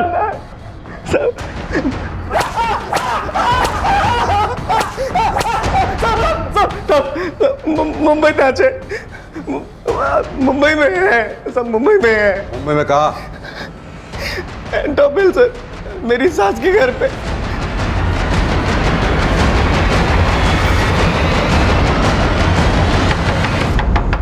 दरवाजा खोलो। मैडम। अशफाक के बयान के आधार पर 17 अक्टूबर 2017 को अशफाक की बीवी को उसके मायके से 6.5 लाख कैश के साथ गिरफ्तार किया गया। लेकिन बद्री पांडे और सुरंग खोदने वाले चारों मजदूर अब तक फरार थे। पर 19 अक्टूबर 2017 को सुरंग खोदने वाले 2 मजदूर हरिदयाल और बुद्धन को इलाहाबाद रेलवे स्टेशन के पास से गिरफ्तार कर लिया गया और उनके पास से भी कैश और लूट के गहने बरामद किए गए। बैंक वालों के मुताबिक तुम लोगों ने 3 करोड़ 43 लाख रुपए लूटे। अब तूने जीसस को जितना भी बांटा है, तुम्हारे हिसाब से, तुम्हारी बात मान के चले तो भी 2 करोड़ गायब है। अब सच सच बता, तूने कितना माल अंदर किया है और वो बद्री और मजदूर कहाँ है? मैंने आपको बोला ना साहब, मेरे को बद्री और मजदूर के बारे में कुछ मालूम ही नहीं है। और वो माल, वो कहाँ है? वो कहाँ है? वो एक मिनट साहब, बता रहा हूँ साहब। मैंने सबको बोल के रखा था कि लूट में से मोटा हिस्सा मैं लूंगा, तो वो पैसा मैंने अपनी बहन के यहाँ छुपा के रखा है साहब। बहन? कौन बहन? नादिरा। कहाँ रहती है वो? कहाँ रहती है वो? गोवंडी में रहती है साहब। पुलिस जब उस्मान की बहन नादिरा के गोवंडी वाले घर पहुंची तो उसको फरार पाया गया। पुलिस ने नादिरा की बेटी से नादिरा के करंट फोटोग्राफ और फोन नंबर हासिल कर लिया। नादिरा का नंबर ट्रेस किया गया तो पुलिस ने पाया कि उसका नंबर लगातार मुंबई के उपनगरों में ट्रैवल कर रहा था। लेकिन असलियत में नादिरा ने पुलिस को चकमा देने के लिए अपना फोन जानबूझकर एक ऑटो रिक्शा में छोड़ दिया था। और वहीं दूसरी तरफ पूछताछ के दौरान नादिरा के कलीना में छिपे होने की पुलिस को लीड मिली, जहां से पुलिस ने उसे तुरंत गिरफ्तार कर लिया। उस्मान की बहन नादिरा की गिरफ्तारी के बाद जितना भी लूट का माल अब तक बरामद हुआ है उसकी वैल्यू लगभग 2 करोड़ की है और तकरीबन 1.5 करोड़ की वैल्यू के गहने और कैश का कोई हिसाब अभी तक पुलिस को नहीं मिल पाया है। सुरंग का नक्शा तैयार करने वाला बद्री पांडे और सुरंग खोदने वाले 2 मजदूर लल्लन और विष्णु अब भी फरार हैं और उनकी तलाश जारी है। उस्मान शेख के बयान के मुताबिक इस बैंक रॉबरी की प्लानिंग से लेकर उसे एग्जीक्यूट करने तक इन लुटेरों ने अपने 2.5 साल जाया किए, जबकि मुंबई पुलिस ने इस प्लानिंग के मुख्य कर्ता धर्ता को सिर्फ 4 दिनों के अंदर जेल की सलाखों के पीछे पहुंचा दिया। मुंबई पुलिस का एक काबिल तारीफ काम अपराधियों को चेतावनी है कि crime never page. Black headline सप्ताह में अब हम आपको एक ऐसे शख्स का केस दिखाने जा रहे हैं जिसे क्राइम और क्रिमिनल्स के खिलाफ आवाज उठाने वालों का प्रतिनिधि कहा जाने लगा, लेकिन सुर्खियों को आवाज देने वाला खुद सुर्खियां बन गया। आइए देखते हैं आज का हमारा दूसरा केस।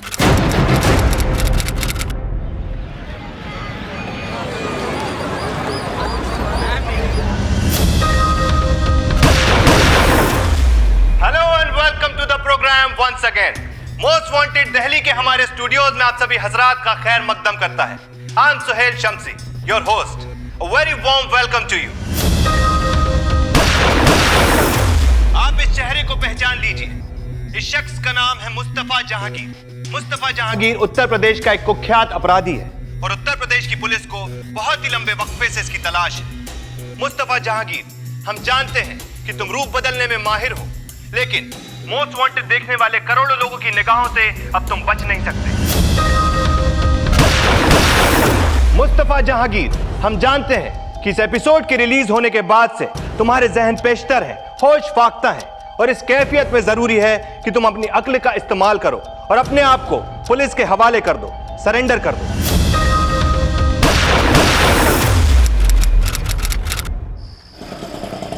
कमाल का आदमी है ताऊ, क्रिमिनल्स को खुली धमकी देता है। भाई उसके टीवी शो की वजह से 23 अपराधी पकड़े गए।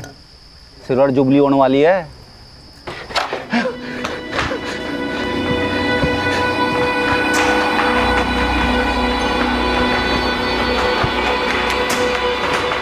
किसी ने सोचा भी नहीं होगा सुहेल शम्सी का टीवी प्रोग्राम इतना कारगर सिद्ध होगा कि अपराधी खुद ही सरेंडर करने लगेंगे। और भी कितने? मंजू, क्या हुआ सर? मेरी वाइफ मंजू ने सुसाइड करने की कोशिश की, प्लीज हेल्प। जल्दी जल्दी आओ, चलिए चलिए जल्दी आओ, चलिए फटाफट, चलिए फटाफट। मंजू मंजू मंजू मंजू, कुछ नहीं, चल जल्दी चलो जल्दी। चुप, क्या हुआ बाबू?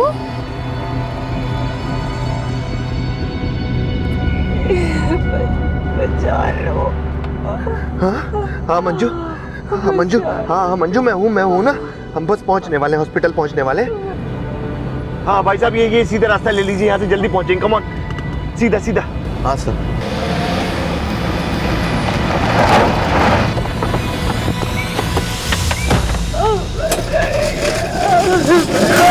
सर जी, कांड हो गया यहाँ पर।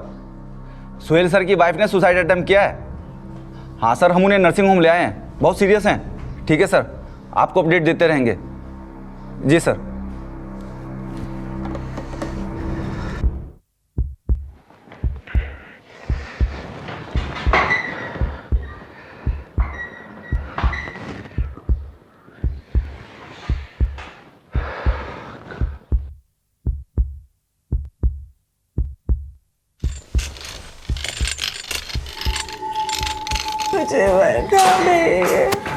डॉक्टर साहब, मंजू ठीक है ना? देखिए, ब्लड फ्लो को रिड्यूस करने के लिए हमने बैंडेज कर दिया है। अच्छा, इससे ज़्यादा हम कुछ कर नहीं पाएंगे। आप एक काम कीजिए, आप इन्हें अच्छे से अच्छे हॉस्पिटल में ले जाइए। इनके पास वक्त बहुत कम है। प्लीज़ हरी अप, क्या? Please hurry up sir. किसने बनाया तुझे डॉक्टर? किसने बनाया डॉक्टर? अगर पेशेंट का इलाज नहीं कर सकते हो तो हॉस्पिटल खोल के क्यों रखा है? सेवर, वरना तेरा हॉस्पिटल बंद करा दूंगा मैं आज। अरे sir, please try to understand sir. इस तरह के क्रिटिकल केस को हैंडल करने के लिए हमारे पास फैसिलिटी नहीं है सर। तो डिग्री कहाँ से ली तूने? कहाँ से डिग्री ली? ठीक कर मेरी पत्नी को। मैं बता रहा हूँ, मैं आज कुछ भी कर जाऊंगा, मैं बता रहा हूँ। अरे आप समझ नहीं रहे सर, मैं बता रहा हूँ आपको, यहाँ पर वो अवेलेबिलिटी नहीं है सर। अवेलेबिलिटी तो तेरी नहीं होगी। सर जी छोड़ो इसको, हम मैडम को मेडिकल कॉलेज लेके चलते। अरे धूमल, मेडिकल कॉलेज जाने में आधा घंटा लग जाएगा। अब समझिए, कोशिश कीजिए। We don't have that facility. अब प्लीज समझाइए नहीं हो। जी गोली मारो अस्पताल को, मेडिकल कॉलेज चलते हैं। सही कह रहे सर। सर चलिए सर।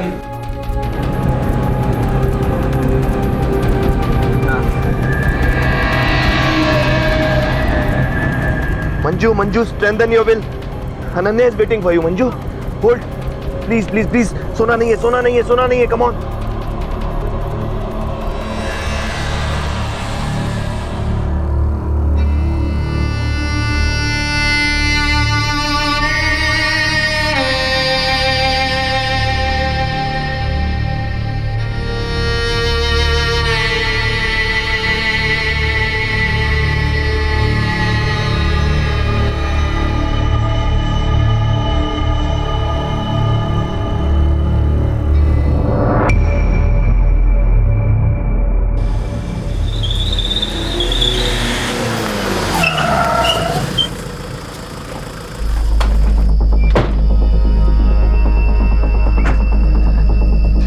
स्ट्रेचर, स्ट्रेचर लाओ। फटाफट निकालो।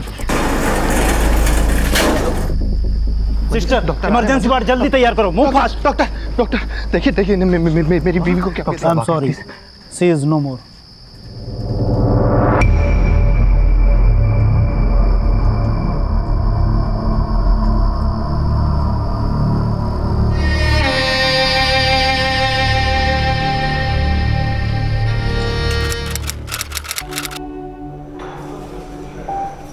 आज पूरे 1 महीने के बाद कॉलेज खुल रहा है, अच्छा लग रहा है। बहुत अच्छा लग रहा है। इस नए बिल के चक्कर में देश जलकर खाक हो रहा है। पढ़ाई ठप, काम ठप। पता है जीडीपी अभी तक के सबसे निचले स्तर पर है। सरकार गिरने को है, देश पर फिर से चुनाव का बोझ। बहुत अच्छा लग रहा है। देश की चिंता बाद में कर लेंगे, पहले ये बताओ तुमने अपने पेरेंट्स से हमारी शादी की बात की? नहीं, डर लगता है कहीं सरकार की तरह हमारा गठबंधन। ये जोर दौड़ की सरकार नहीं है, हमारे प्यार का बंधन है। और शादी हमारा चुनाव, इसलिए हमारे पेरेंट्स को हमारे फेवर में वोट डालने ही पड़ेंगे। तुमने ये कैसे सोच लिया कि हम किसी गैर मजहबी लड़की के साथ तुम्हें निकाह करने की इजाजत देंगे? अबू, हिंदुस्तान सेक्युलर नेशन है और हमारा संविधान मुझे खुद अपना हमसफर चुनने का हक देता है। अबू, निकाह तो मैं मंजू से ही करूंगा। मैं शादी करूंगी तो सोहेल के साथ ही करूंगी, नहीं तो क्या? बोल। अरे चुप क्यों हो गई?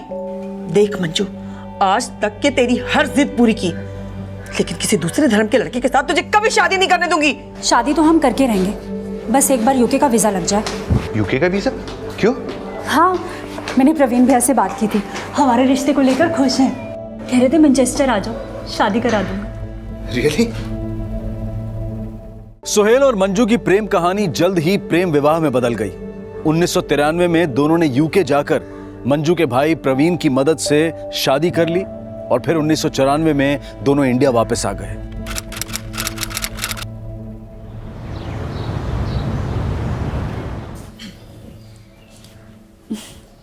कैसी लग रही हूँ मैं? बहुत अच्छी। तो फिर हम होटल में क्या कर रहे हैं? चलो ना। कहाँ? अरे तुम्हारे घर या मेरे घर? चलो ना। मंजू, जाना तो मैं भी चाहता हूँ, लेकिन नहीं जा सकते। क्यों? अरे क्योंकि रस्म और रिवाज के हिसाब से शादी के बाद पहले लड़के के घर जाया जाता है। और अम्मी भी तुमसे मिलने के लिए बेकरार हैं, लेकिन क्या? अब्बू बहुत गुस्से में। तुम्हारे घर में क्या माहौल है? प्रवीण भैया ने ना सब कुछ हैंडल कर लिया है। मम्मी पापा में मम्मी तो ठीक है, पापा थोड़े से नाराज हैं, उन्हें मैं संभाल लूंगी। बाकी मेरी मौसमी दीदी है ना, उन्होंने यूएस से घर में फोन किया था और सबको समझा दिया। वाह यार, तुम्हारे भाई बहन तो बिल्कुल तुम्हारे साथ हैं। बड़ी खुशनसीब हो तुम। हाँ, वो तो मैं हूँ। तुम्हें पता है, अगर तुम मेरी मौसमी दीदी से मिलोगे ना, वो ऐसी जादू करनी है, एक बार तुम्हारे अब्बू जान से मिल लेंगी ना, तो तुम्हारे अब्बू जान के गरम गुस्से को नरम कर देंगी। मुझे नहीं लगता। अब्बू से बाद में मिल लेंगे, फिलहाल तुम्हारे घर चलते हैं, ठीक है? हाँ ठीक है, सामान पैक करो। ये सही है।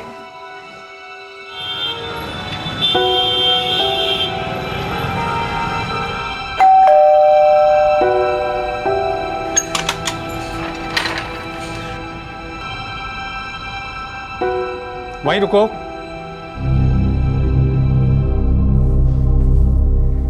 ऐसा क्या इस लड़के में जो हमें बताए बिना तुम इसके साथ इंग्लैंड भाग गई? पापा जरा सुन दो। तू चुप रह। अब कुछ बोलेगी या देखती रहेगी?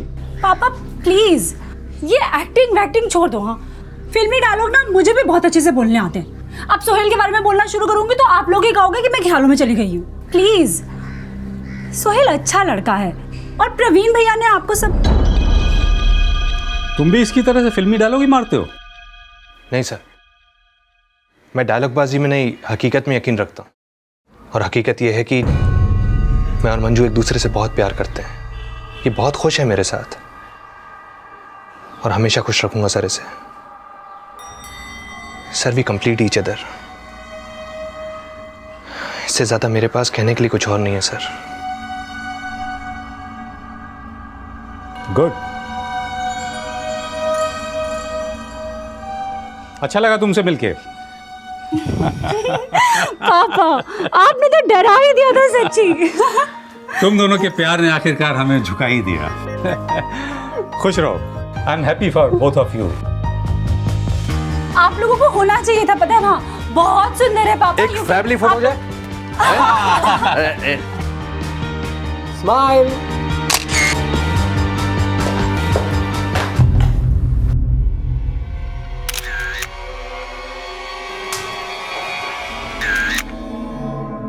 आई am sorry for your loss. Sohail ji, मुझे आपका स्टेटमेंट लेना होगा, प्लीज डोंट माइंड। कैसे हुआ ये सब?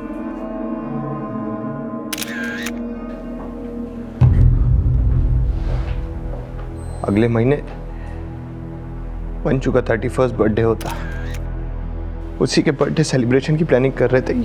यहाँ बैठी थी वो, लेकिन मेरे दिमाग में भाटिया सुसाइडल केस चल रहा था, जिस पर मैं अगला एपिसोड बनाने वाला था। उसी के पेपर्स चेक कर रहा था बस। सो गई अनन्या? आज बड़ी फिक्र हो रही है अनन्या की। मुझे हमेशा तुम दोनों की फिक्र होती है यार, कैसी बात कर रही हो? अच्छा, तो फिर जब से आए हो तब से फाइल में क्यों घुसे हुए हो? मंजू यार, फिर से शुरू मत करो प्लीज। मैं शुरू कर रही हूँ? मैं शुरू कर रही हूँ सोहेल? हाँ, तुम्हें बड़ा ख्याल रहता है ना सब चीजों का। फिर तो तुमने डिसाइड कर लिया होगा कि मेरा बर्थडे कहाँ मनाना है, यहाँ या बैंक्वेट में, है ना? यार मंजू, कहीं पे भी बना लेंगे, क्या फर्क पड़ता है? अभी मैं कुछ जरूरी काम कर रहा हूँ, इसके बारे में बाद में बात कर सकते हैं ना, प्लीज। सोहेल, तुम्हें मेरा बर्थडे मनाना ही नहीं है, तुम्हें सिर्फ और सिर्फ अपने काम की फिक्र है बस। मंजू, मैं सिर्फ इतना कहना चाहता हूँ कि मैं भाटिया सुसाइडल केस पे एपिसोड बना रहा हूँ अभी, जो तुम्हारे बर्थडे से पहले टेलीकास्ट होगा, दैट्स इट। यार, कभी भाटिया कभी मुस्तफा, हमारे बीच में ना प्यार जैसी कोई चीज रह ही नहीं गई है सोहेल। सिर्फ ये क्राइम और क्रिमिनल। अरे भाटिया क्रिमिनल नहीं है, फैन था वो मेरा। बाहर में गया तुम्हारा भाटिया। तुम्हें अपने भाटिया के केस की पड़ी है ना, अब मैं तुम्हें दिखाती हूँ कि मेरा क्या केस बनेगा। अब मैं देखती हूँ तुम मेरा केस संभालोगे या अपने भाटिया का। हे मंजू, क्या कर रही हो? Crime case. मंजू, मेरी बात सुनो मंजू।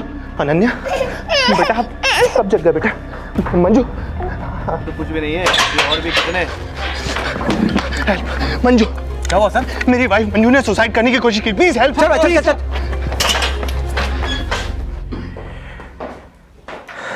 मैं उसको नहीं बचा सका सर, नहीं बचा सका उसको, माफ कीजिएगा सर, लेकिन मुझे हॉस्पिटल जाना होगा। तो क्या मैं? आप जा सकते हैं, मैं कांस्टेबल को बोल दूंगा, वो आपको छोड़ देगा। Thank you. वैसे भी अभी तक मेरे हाथ कांप रहे हैं, ड्राइव नहीं कर पाऊंगा सर। सर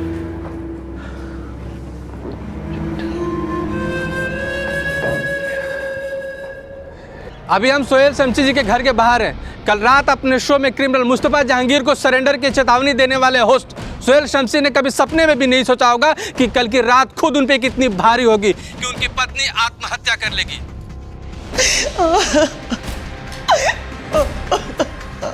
सोहेल जी, आप हमें बताइए, क्या आप अपनी पत्नी का मर्डर किया है या उन्होंने आत्महत्या किया है? सोहेल जी, आप प्लीज कुछ बताइए।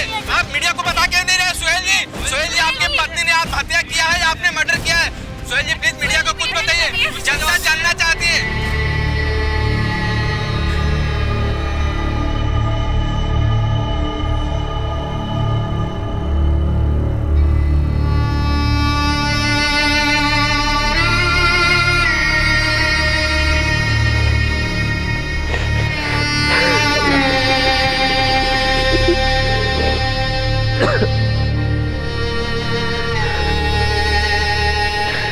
रम्या के बारे में नहीं सोचा पापा उसने।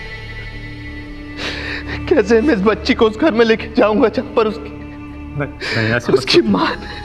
ऐसे मत सोचो अनन्या, और तुम मेरे साथ चलो। मंजू के बाप का घर उसकी बेटी का भी है और उसके पति का भी। हाँ बेटे। सर, जैसा कि आपने पुलिस को बताया कि आपकी बेबी ने सुसाइड किया था, क्या वो किसी बात से परेशान थी? सर क्या बात है? सर तुम जाओ बेटा। सर, आपकी बेटी ने सुसाइड किया, इसके बारे में आपका क्या कहना है? मंजू सुसाइड से 2-3 घंटे पहले मेरे पास आई थी। तो क्या सर आपको भनक लग चुकी थी कि वो सुसाइड करेगी? जी नहीं, जब कोई फैसला ले लेता है, पूरा मन बना लेता है, तो उसके चेहरे से समझना मुश्किल होता है कि वो क्या करने वाला है। अगर मुझे थोड़ा भी अंदाज़ा होता तो मैं उसे रोक लेता। सर क्या वजह हो सकती है?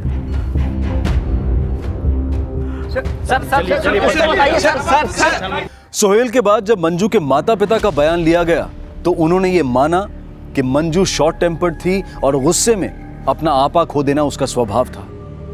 और मंजू के भाई प्रवीण द्वारा तो और भी चौंका देने वाला बयान सामने आया। सर मैंने मंजू को कई बार समझाने की कोशिश की कि गुस्से से कोई इशू सॉल्व नहीं होता है सर, लेकिन वो हर सिचुएशन को मेसी कर लिया करती थी। कुछ साल पहले भी उसने सुसाइड करने की कोशिश की थी। कब?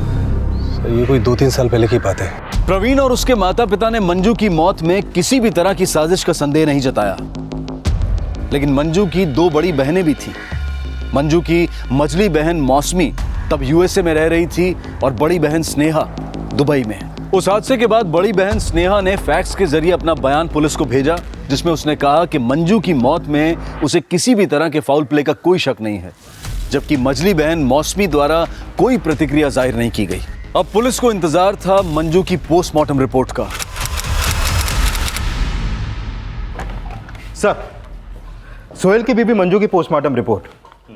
मंजू की बॉडी को एग्जामिन करने वाले 3 डॉक्टर्स में से 2 का मानना है कि मंजू की इंजरी सेल्फ सस्टेन्ड थी। मतलब 3 डॉक्टरों में से 2 मानते हैं कि मंजू ने आत्महत्या की है? जी सर। और मंजू की फॉरेंसिक रिपोर्ट के मुताबिक जिस चाकू से वार हुआ उस पर सोहेल के कोई भी फिंगरप्रिंट्स नहीं मिले। और जल्द ही ये मान लिया गया कि मंजू की मौत आत्महत्या थी। सोहेल शमसी को मंजू के परिवार, अपने फैंस और शुभचिंतकों से सांत्वना हासिल हुई। सोहेल बेटा, ऊपर जी।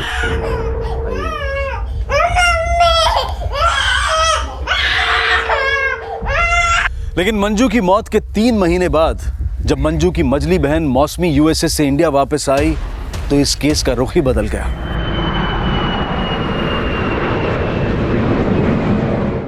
स्नेहा दी, मंजू अपनी हर बात मुझसे शेयर करती थी।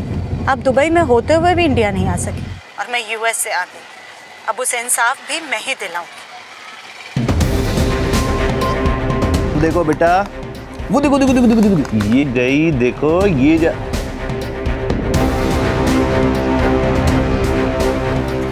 बेटा आप यहाँ बैठना एक बार। ये पकड़ो पकड़ो पकड़ो।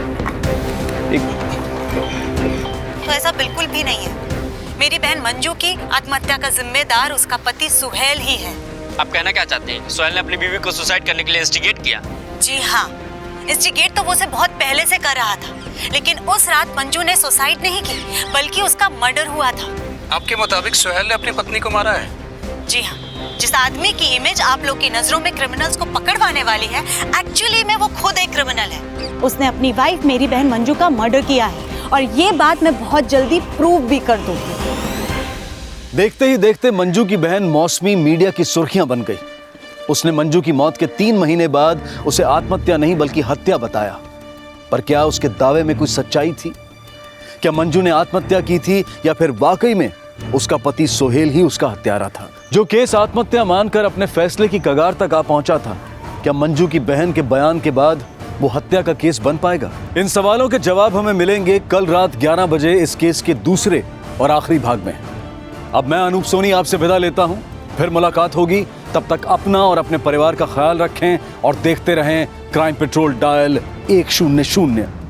सबक एक को सीख हम सबको। जय हिंद। इस तरह के और भी एपिसोड देखने के लिए हमारे चैनल को सब्सक्राइब करें और बेल आइकन दबाना ना भूलें।